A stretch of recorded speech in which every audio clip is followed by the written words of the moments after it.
would say when I got it, I could probably realistically do like 240 miles maybe, from 100 to 0.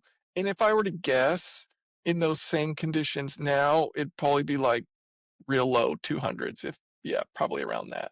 I don't know. I haven't noticed enough that it's really affected me, but definitely it is less than when it was new. And that kind of seems like the general trend, right? Like it's at least with terms of degradation, it's like I mean, it happens slowly over time, and it's not something that Yeah. because I guess when people like see like the numbers, so it'll like the warranty would be like battery goes below 70% capacity, and it's like if you just like think of that number, you're like, oh my gosh, it's gonna go down to 70 in like whatever time frame. But it's like battery degradation is a lot slower, and even in like a lot of these tests, there was one I forgot which university did it or if it was just Department of Energy, but they were testing like Nissan Leafs that were fast Yep. charged in Arizona. Yep. And some of them were in like really hot or they were all in a hot environment, but then some were only AC charge and DC charge. And like at the end of the test, it was like a 2 to 3% difference. And that 2 to 3% difference could also maybe be um that could be explained by just like the differences in the batteries themselves Yeah. versus fast Well, charging.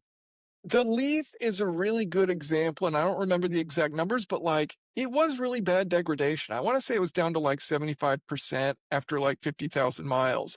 But then you have to take into consideration this is a tiny battery and it's air cooled. So it's like it And has no these thermal two, conditioning. yeah, it has these two factors working against it really bad in that, like, okay, a normal charge cycle for that Leaf is like 4 times that of a Rivian.